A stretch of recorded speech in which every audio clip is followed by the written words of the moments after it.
One dad's in a new game and feels bad for his friend. Hollow Knight's played at a sleepover. Dad wonders when it'll end.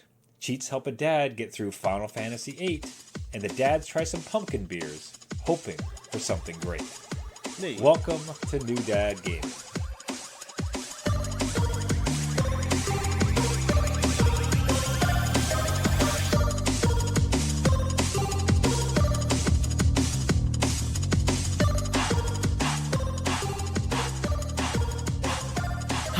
Adult beverages are poured. The kids are asleep. Welcome to New Dad Gaming. It's a show about fatherhood, gaming, and new fathers figuring out their gaming lives.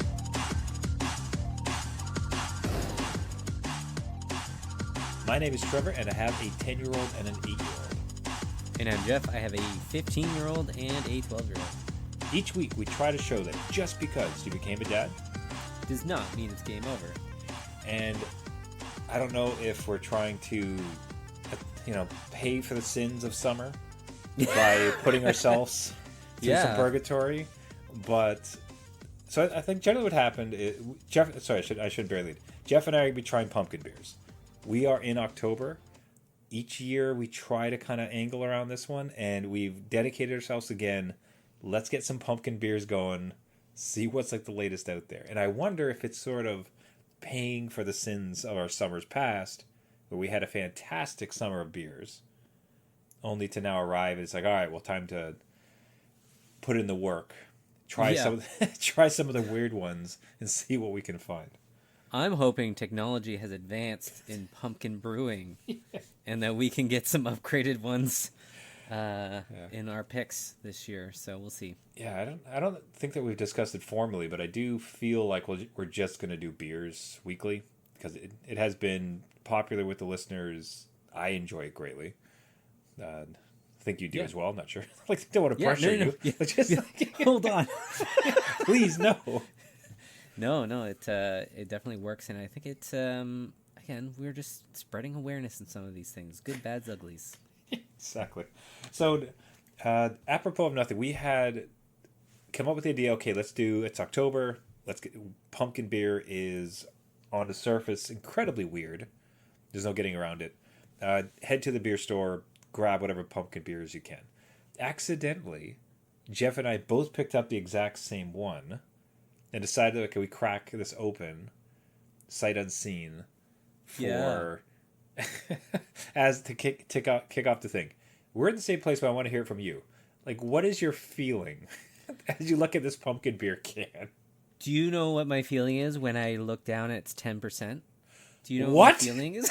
What? No! That's such a bad idea. I don't know. I did not see that. And actually, my 15-year-old picked it out because the label was cool. I was going to say the artwork on it is really cool. Like, that's the thing that's kind of taking me to it, but like it is like bedtime after this. That's not beer. That's like scotch. Like that's like liquor. It's a whole different category of alcohol. God damn, it's so unnecessary. So that's what. Yeah, I literally just saw that now. So we're getting these like live reactions again, just so for everybody out there. Yeah, let me give it a bit of. So this is Flying Monkeys Craft Brewery Paranormal Imperial Pumpkin Ale. Goes with the cult of the pumpkin, pouring with an otherworldly orange glow, the subtle blend of ginger, cinnamon, and allspice swirl, and the metaphysical balance of the spirited imperial body of this 10% alcohol beer. Brewed with roasted pumpkin and spices, Paranormal's rich mouthfeel and slightly hazy body emerge from a realm where substance and shadow cross. God, look at the artwork's great. The brewery is cool. Like, I tend to be a fan of these guys anyways, but jeez, 10%, man. This is a terrible choice to start. We'll turn into ghosts. I don't know. Let's see. Okay, ready to crack it on air? Yep. All right, there we go. Trying to do. All right. Okay. So we're gonna see what you think. Oh.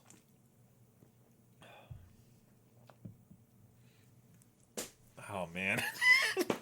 That is like the inside of a pumpkin. Oh, the bitter. There's a bitter ending to it too. Oh man. It kind of tastes like cough syrup to me is like, Yeah, like it's got a weird, but like almost like a pumpkin pie topping, like a.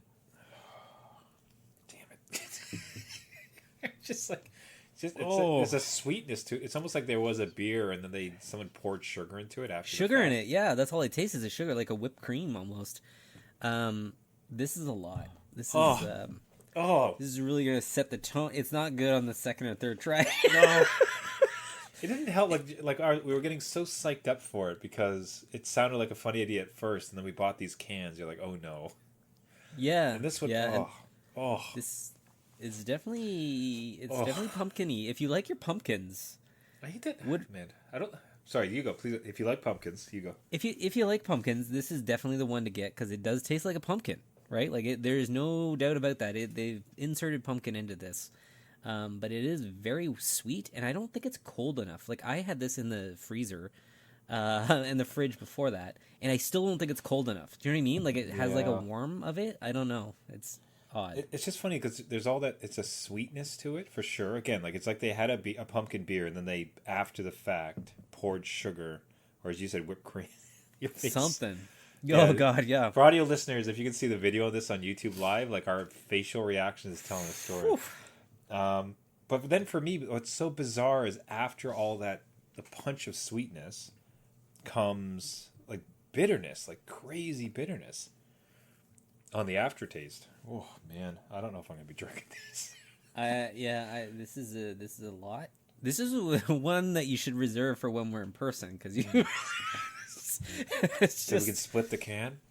split the can and like I don't know, look There's at almost- what color it is. There's almost this promise when you like after the initial sip, like it's kind of floating around, and you're like, okay, you're kind of seeing these like flavors start to settle, and then it just goes to a dark place.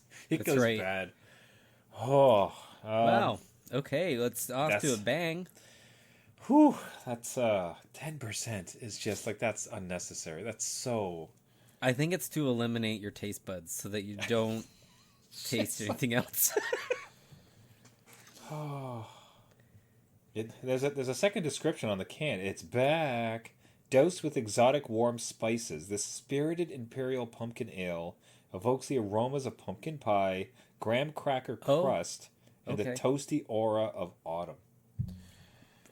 Okay, so it is like it's hitting that pumpkin pie-ness. Yeah, I'm telling you, I have this one, and I'm putting a lot of faith in this one beer, where they have all these other like parts of it that I think they're gonna have it land. So Okay. Anyways, look, we have a couple weeks of this. I think we'll find something good. Not the specific one, but yes, a couple of weeks. They can't all be winners. They just can't all be winners, Yeah, they right? can't. And especially Right. because it's so experimental. It's such a weird flavor. It's Yeah. it's a root is it considered a root vegetable? Well, I guess not, because it's not a root. I'm not Underneath. sure. I'm Yeah. doubting everything right now. It's probably a fruit, but I'm so like I'm so taken out. Let's see, what kind of vegetable is pumpkin considered? I'm waiting to be told that it's a fruit. It's treated as a culinary vegetable due to its savory dishes and lower sugar content. Okay. Okay. I just want to make sure it wasn't like I called it a root, and that's absolutely not what it is. Anyways, yeah, bold start. Just like- But yeah, bold start for sure. Okay. Yeah. Hey, gaming Yeah. dads out there, if you guys have come across a good pumpkin beer, send it on to the show. We'd love to hear it, so you can grab it at New Dad Gaming, newdadgaming.com. Please. October, buddy. It's Yeah. away we go. This is it. Oh, now for myself, what was Halloween pumpkins evokes the idea of trick or treat, and a treat for myself was getting into a new game as far as Hades 2. Now, the interesting part is, this I brought this before the Jury of Dads, where Yes. this is the year of no new games for us, and not just purchasing games from, as in do not buy any games, but do not acquire any new games, because Epic throws a two free games every week, those type of things, right? So, but with that, the question was about Hades, and specifically Hades 2. Yeah. Because last year I purchased Hades 2, and I even had it installed on my system, right? Oh, wow. Like it is ready to go, but at the time, what I came to realize is it's early access. Yes. So I did not want to play it until it was done. What I was concerned about is like I would go through it, I would beat it, and then come to learn like, oh, they changed the story like this. You have to like play it again. You know, like, Dad don't got time for that. I was about to say, I'm like, you do not have time for that. So, yeah, no. Okay. So I wanted to wait until I had the full done vision of what this game was going to be, right? And especially important to me because like Hades, the original, is one of my favorite games of all time, right? So I will explain legitimately what was going through my head as I was playing Hades 2. Okay. Right. And as I'm playing it, it's like, my God, is this the joy that Jeff would feel if he got to play Deliverance 2? Oh, come on. Come on. And I'm not making a joke. I swear to God, Jeff, I'm playing the first level. I'm deep in Hades. It is everything that the last game was as one of my favorite games. And the whole time just like, is this how happy Jeff could be if he could play some of his games? I'm glad you're happy. Yeah. First thought, wow. I'm not a goof, man. I swear to God, like that is the only thing I could think about because I was like, because it was just so perfect. And like, it's one of the harder things for this year of no games, which I think you'd attest to, is that when there is the sequel, when there's a continuation or something like that of something that we love so much, and it's like that I got to hold off on. A new IP, right. You know, is what it is. Yeah, you can stay away from it, kind of thing. But yeah, you know the taste of what you like, and you're like, hey, would you like seconds? And it's not a pumpkin beer; it's the seconds of something you like.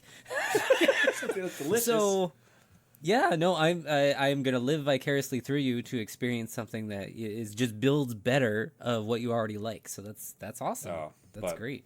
Yeah. So like the thing is, I'm playing on the live stream of the recording here. I'm playing Hades 1 just because I do not want to see anything spoilers. I've not seen yet of Hades 2. Like I'm avoiding videos and spoilers. Like it's just fantastic. Like I'm so stoked about it, and it's that gaming dad relief of, especially with something like a sequel. It would either be of something that you have been following for a long time and you just so badly want it to be good, or the sequel. It's like, please don't screw this up.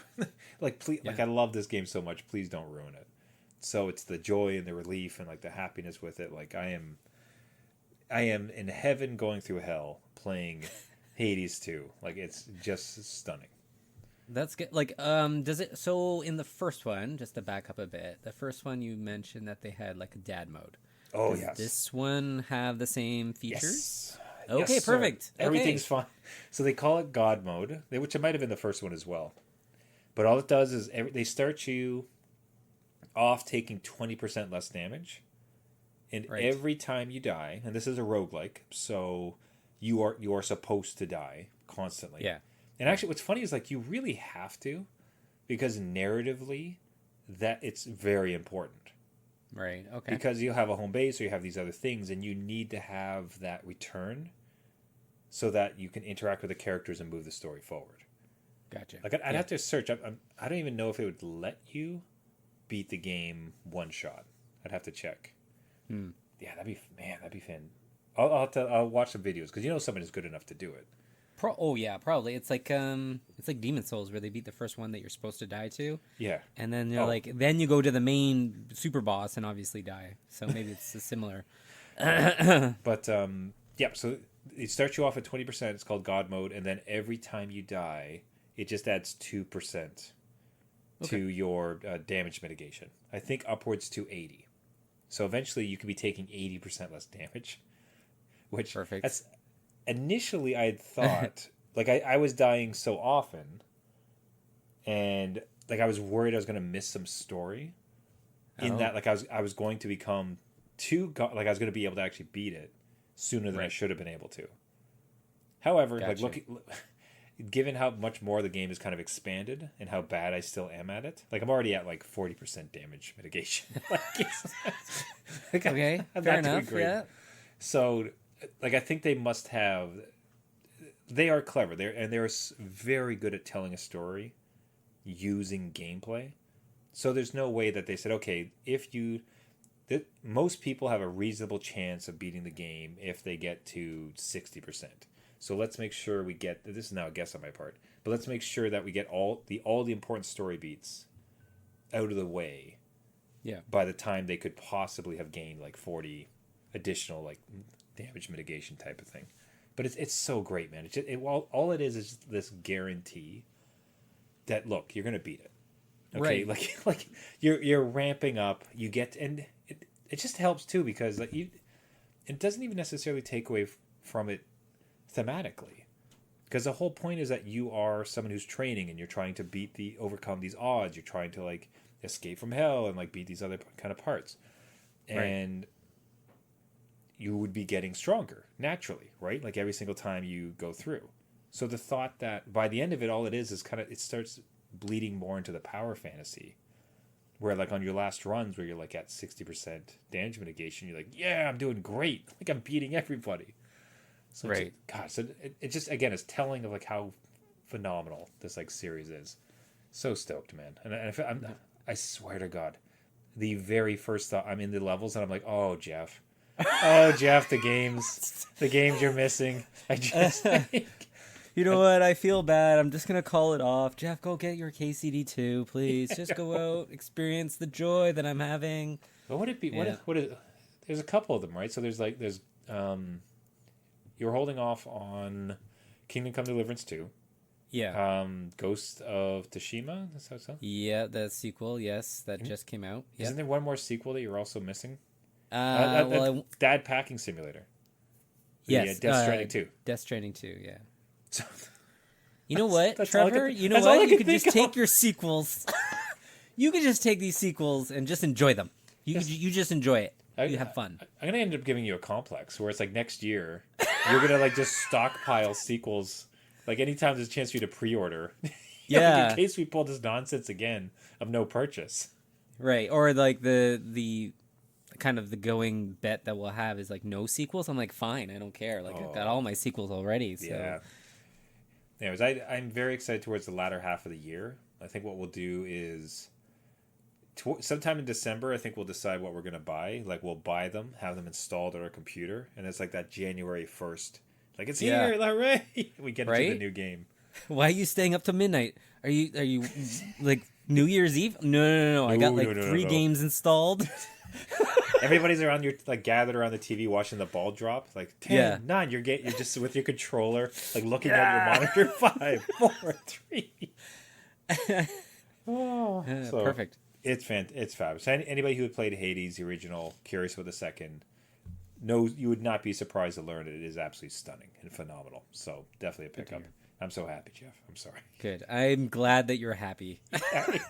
You sounded really true on that one. So, now, another sequel that did come out, another thing you're not playing, although it doesn't necessarily seem like you're missing that much in this case. Yeah. Not because it's not good, but just because it's like punishingly difficult. Yes. Is Hollow Knight Silk Song. And I came to understand there was some sort of sleepover situation regarding Hollow Knight Sleepover in your neck of the woods.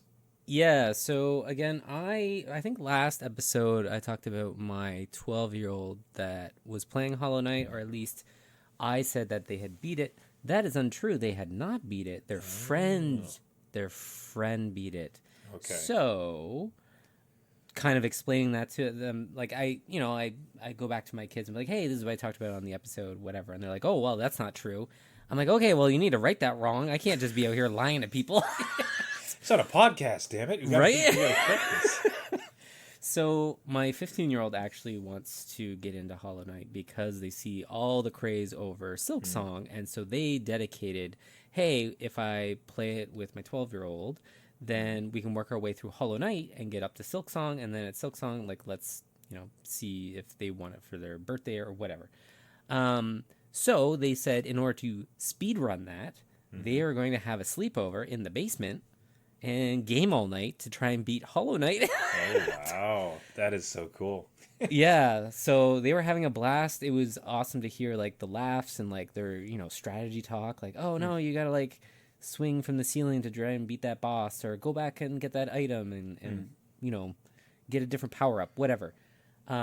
So they thought they were kind of pulling one on Dad where it was like, oh, we're gonna have a sleepover and game in the basement. Is that okay? Whatever. I'm like, sure. I'm not sure. Have you got all your chores done? Meanwhile, I'm perfectly fine. Oh yeah, you're like, this is a I love it. fantastic idea. Yeah, so I was happy that they did that. That was kind of cool to see. They did not beat it, so they are close, quote unquote close. They actually were down here playing it before I kicked them out to record this. So they are upstairs playing it on the Switch portably. But it was awesome to see. It was just a cool thing. I remembered playing Super Metroid at my friend's house, and that kind of what it reminded me of, like this, Metroidvania, game, and staying up all night and playing it. So 100%. It was really neat to see. Yeah, it's just encouraging. I mean, one thing we're constantly inundated with is no one hangs out anymore, and people don't have like meaningful friendships, and like there's no camaraderie.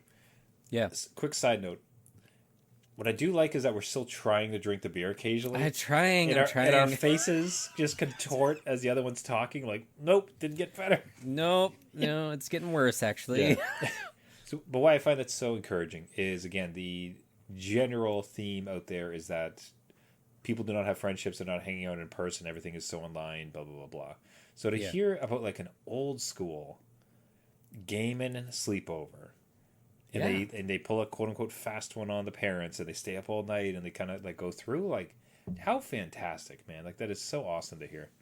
Yeah, no, it was, again, very encouraging, like you said. And this is a single-player game, so they had enough self-control to kind of play quietly and peacefully together, knowing that they're not fighting over the next life or whatever to try and get in there and game against each other or with each other. So I thought it was great. I think it was a great experiment. They haven't really done that before. They've had sleepovers together, but never a gaming sleepover where they're kind of at their own... literally on their own devices and can go to bed whenever they want. So the next day wasn't too bad either. So they weren't cranky or... They got to put on that good face. You're like, I don't know, sounds like you're kind of cranky. Yeah, exactly. No. Did you beat it? Are you winning yet, son? Come on. How's the game going, son? Yeah. Now, is this one that you're going to tap into when the new year comes around? No. That was a just because we talked about like how Hades 2 has like a mode where it gives you the tools you need to beat it. Hollow Knight and Silksong do not unless you're modding it on PC. So this one is like a no-go for me. Like I don't think I could dedicate that much hand-eye coordination to something like this. I totally envy the ones that can do it, but I've seen some runs in this thing that just rival anything I've done in Dark Souls or Elden Ring, and I'm just like, you know what? I don't think it's for me. I will talk to my kids about it. Yeah, I mean, that, geez, the mod would be interesting. So just like infinite lives and infinite health, and just let you kind of stomp around and enjoy the world. I think so. Be interesting. Or like some of, more of the health bar, I guess. A lot of the enemies, like if you touch the enemy, like you get hit back and then it's a whole thing. If you mod out certain things that would help, that would be great. Of course, it's not built like that, right? So it'd be a delicate modding to not like ruin anything. And for instance, the one thing I'd want to see, the one thing I have heard from reviews of it has been it's very cruel in its replaying. In the sense that, like, okay, so you have to get to the boss, you have to go through this hallway, and then go to this hallway, then you have to do this elevator, and then you have to do these, like, 6 rooms with 10 guys, and then you can play the boss. But then you lose to the boss. Yeah. And you have to do all of that again. And even Dark Souls never felt like that. Like Elden Ring at very least, where you would lose, but getting back to where you lost never felt particularly cruel. And this one does, and that is very anti-dad. My perspective. Yeah, because even in Elden Ring, you could break it, right? You could just save up the runes and buy more, stat points and go back and brute force the thing. This one, you get items, but you're not really getting more tools to really defeat the enemies. I'm sure somebody can correct me, but I think it's really based on skill a lot of the times and reaction time. And I'm not saying that Elden Ring isn't, but like it can give you a lot to navigate those bosses. Yeah. And I don't know. So I don't think it's for me per se, and probably not for you. But maybe for our listeners, this is their baby. This is what they love. So Okay. Now, talking about mods, we're talking about cheating. That blends perfectly into the next one because we had some cheat codes activated for, at least as far as this podcast is concerned, the worst Final Fantasy. I won't call it a controversial take because I know it has its fans. I know some people enjoy it. Wait a minute, she's shooting a dog gun? That's her special. That's her limit break. She shoots a dog at somebody? Yeah, it's her pet dog. I forget its name. Hey man, Arnello whatever. So or something. Yeah. Anyways, I just remembered it was the only one I didn't play because it came out at the time. Like I had just beaten 7. Yeah. Like obviously one of the favorites of all time that I had. And then this one came out, and it was a pass. Like I was reading how some of the systems worked, and it's like I don't want to do any of this. But you mentioned you're doing cheats. Is that because you just wanted to blast through it to see what it's all about? Did you what? Explain yourself with Final Fantasy VIII and cheats. Yeah, this is one that again is a little controversial in whether or not you like it. And I did play it as a kid. And I played the demo disc forever. I loved it. And then when I got the game, I just fell out of it. The systems, like you said, were very different. I got to a certain point and then just dropped it, right? So I think I kind of owe it to myself to hey, okay, well, what's the ending? How far did I get? And is it actually, worth my time? So I get into it, and I think the mechanics were working against me as a dad to where I'm like, you know what? It's got all these cheat codes. It's like, a lot of the systems are drawing magic out of creatures, right? And that burns a turn, but that's how you get magic in this game. And those are used with however many you draw out. So sometimes you draw 1 cure, other times you draw 5 cures. I think it's just a roll of the dice kind of thing. So you're supposed to gain up all those magic spells and then pair them to your stats. And that's how you get stronger. You don't get stronger with leveling up. You get stronger with the magic you draw out. And the summons you kind of gear towards it. So it's very different. Yeah. I couldn't spend the time to do it. And I couldn't be asked to do this. It was just one of the things, if I took away the, losing to a battle, because I did try it, and I lost, and these save points are very far in between. We talk about runbacks with Hollow Knight and Silksong. It is similar here. You can go through, an hour's worth of battles and then lose, and you're done. So I stopped that, and now I do 9999 damage. Yeah. But I'm still, the story is pretty cool. It is definitely more adult than I think what Final Fantasy VII was providing. It's got a lot of time stuff to it, which is kind of neat, because I don't know where it's going to go.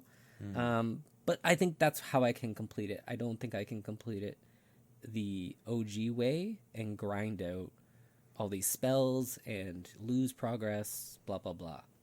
So. Yeah, again, I can respect. I always like some slightly different systems. And you think about, I think Final Fantasy 11 was it, or the one with lightning? 12 definitely, right? 12 had the gauntlet system, right? So so there's been they've tried different things, right? But even when they've done it, it's usually felt they still had some respect for some of the core tenets of it.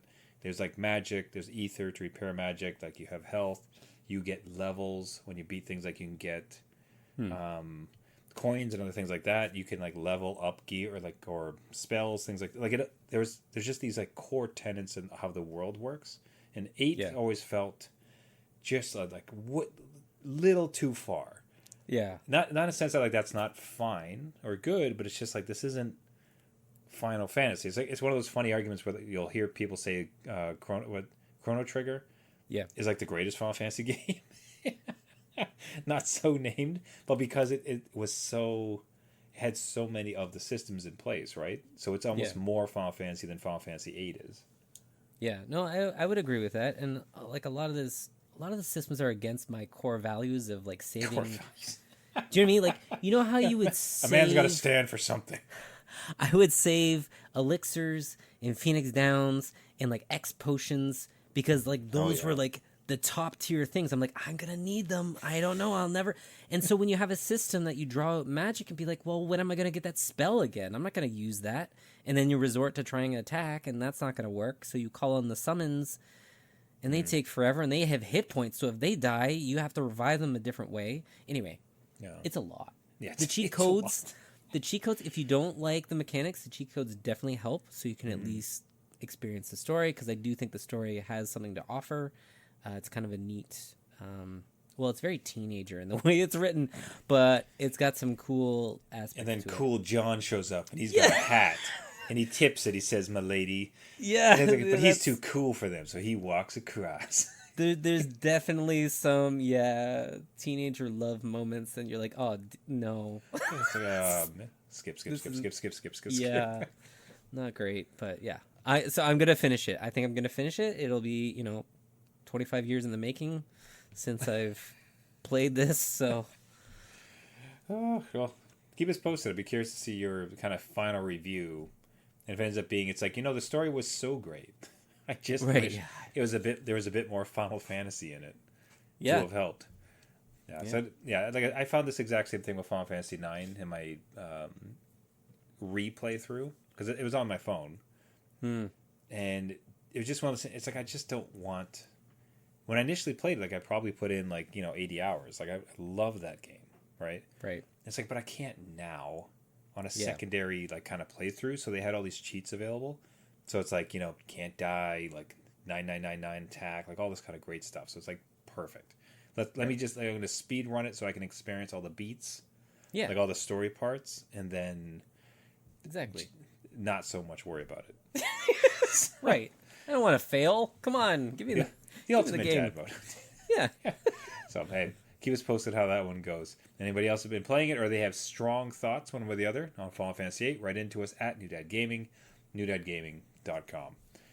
Now, speaking of strength and everything else in between, this is just a really quick story, but I'm not sure if it's something you've done. My youngest said, "Hey, Dad, let's go to the park. Let's just go to the park and play some soccer." Right? And we're kicking the ball back and forth. Then he wants to do this one-on-one. Okay. And my youngest especially, he's getting really good at soccer. And he has all the energy, as opposed to dear old Dad, totally. who drinks pumpkin beer and is not exactly about his finest form. But a weird thought came to me while I was playing with him, and it's one that I saw through, in that it's you know what? He's 8, and he's getting very good at soccer very quickly, and I'm getting older. Yeah, right. This might be the last time I can legitimately beat him. Oh, okay. So I just beat the heck out of him in soccer. I just crushed him. That's it. He's never going to play soccer again. There was some part of me that just wanted him to have that memory of his dad, trouncing him in soccer, where it's the old guy still got it. Yeah. You know what I mean? He's also a little bit old, because if I played possum too much, he'd call me on it, because it's he would know that I could probably do better than that. Oh, okay. However, never to this extent, where it's just no, this it was just a thought. This might be the last time I will ever be able to legitimately just beat him.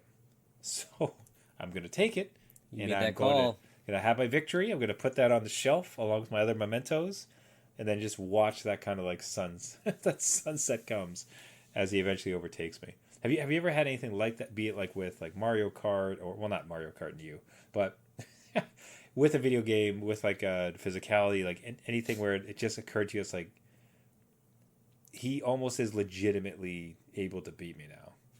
Yeah. Let's just take run of the mill, just Dad, I'll race you down the end of the street. Oh, right? Yeah. And I know my capacity and endurance is probably going to be top speed to the end of the street and then no more.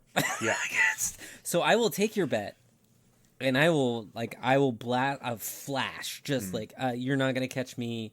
Done. You're gonna call it at the end. That's it. And then he'll turn around, and this is my 15-year-old, right? So he'll turn around and be like, okay, well, we're gonna race back to the house. I'm like, no, I'm actually I'm really reveling in the, beating you right now, and I'm just gonna walk off. Yeah. Just. So some would say in a sweaty, painful manner. Yeah. I'm just. I'm going to really enjoy this. Yeah. So I've done those things before, where I know, again, much like yourself, I know my capacity and limits, and they're not going to stay there forever. So I will just bet accordingly, and school them when I can, so that they do have those memories of trauma and shame, and like, oh, I can't beat my dad, he's just too good, and then never race him again. I'm just kidding. I'll race him again, and he can beat me. But like, yeah, like that. The other side of that's coming, and I think it'll be the legitimate day. The strength one is like interesting because right now it's like, especially with a 10 and a 8-year-old, super easy to just push them around. Totally. But that doesn't like that will come to an end because they are on the ascent. Right? Yes, they are.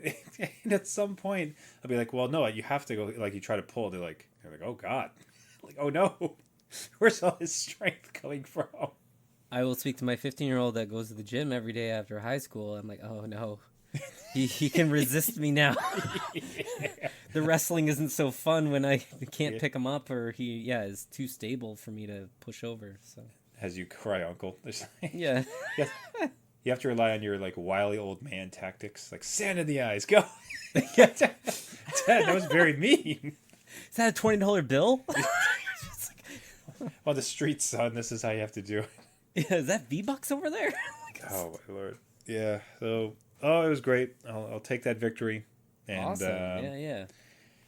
Yeah, we'll see, man. I don't know how much. It's going to be curious to see exactly when the moment. I think soccer is coming sooner than later because I was never particularly good at soccer. They are both like fairly good at it, so yeah, that feels like it's going to happen sooner than later. But I'll take it, man. I'll take it. When they're pros, I'll remember the one time I'll be interviewed. It's like, oh, what do you feel about your son? I remember there was this one time. That's right. There's actually this podcast at episode 3. And I recorded it, so it's totally legitimate. Yeah, that's right. Oh, all right. Everybody there, we'll wrap it up for the week. Thank you so much for listening. This has been New Dad Gaming.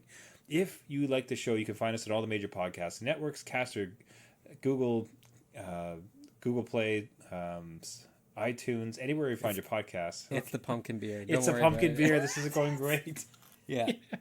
Anywhere you find your podcast, look for New Dad Gaming. If you do find us on there, something that really helps the show, if you can subscribe, leave a like or even a rating, really helps the show, boost the signal, gets us out there to other gaming dads. If you had a question for the show, if you had a show idea, if you have thoughts on anything we brought up, pumpkin beer, Hollow Knight, Hades 2, beating your kids in sports while you still can, anything of the love hearing from fellow gaming dads. Reach out to us at New Dad Gaming, newdadgaming.com.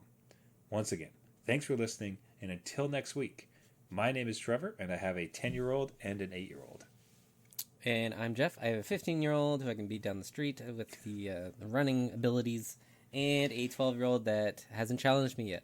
Yeah, this pumpkin beer is not growing on me. Like, it just... No, it's worse. Again, I'm telling you, as the temperature heats up, it's not great. Not going, but A for effort, folks.